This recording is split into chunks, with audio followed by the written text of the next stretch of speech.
নাগরিক আমরা প্রমাণ আছে, এনআরসির প্রমাণ আছে। আজ যে আসাম মিজোরাম বর্ডার এরিয়া, আজ Assam Mizoram border area 10,000 hectare জমিন মিজোরামে লেগে গেছে।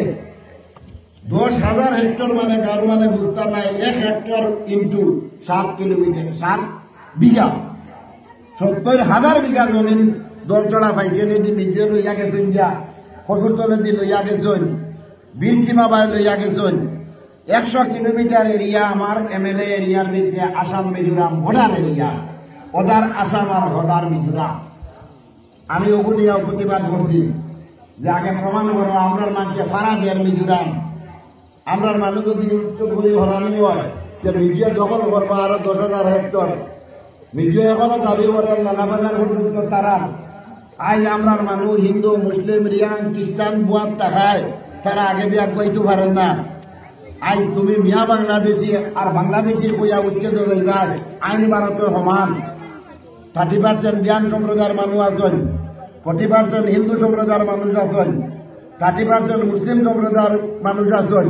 আমি এর বিধায়ক। আইন যদি মতন করা হয়, আইন মানা হয়, তো 100% উচ্ছেদ করা লাগবো। জাতপাতের ভিত্তিতে উচ্ছেদ হইত নাই।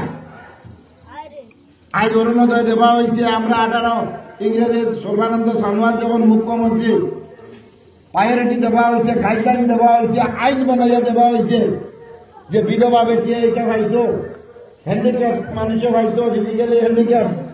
আর অতি গরিব নিম্ন শ্রেণীর মানুষ হয়তো জামাই আছে, গড় অঞ্চল, বাতার জায়গা জমি নাই, কিছু নাই, চাউলের কার্ড আছে, ওলা মানুষে পাইতো। আইন আমরা রে অরুণোদয় 1 আমরা দিলাম, অরুণোদয় 2 দিলাম।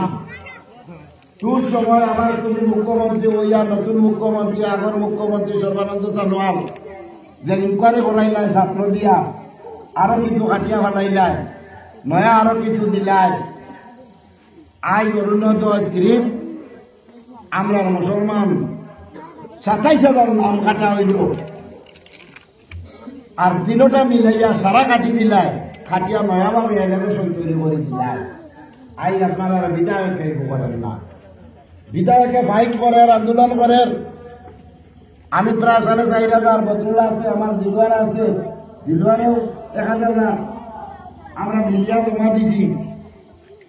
কিন্তু লিস্ট যখন বাড়াইছে দেখা যায় আধা আছে, আধা নাই। আজ হিন্দু সম্প্রদায়ের মানুষে পাইছেন, আমি দুঃখিত নাই, খুশি। কিন্তু তারা পাইছেন গড়ে গড়ে, ধনীও পাইছে, গরিবও পাইছে। আর আমার আইনে গাইডলাইনে যেগু হয়েছে বিধবা হ্যান্ডিক্যাপ ওগু নাই। আজ আমরা এমএলএ 3 জন, বাকি 2 এমএলএ বরাবর করেন না। কিন্তু আমি এটা আমার যে গরিবর লাগি আমার এমএলএ গিরি রইবনি যাইবনি, মানে ভোট দিবানি না নি, এটা চিন্তা করি না, আমি ফাইট করি যাই।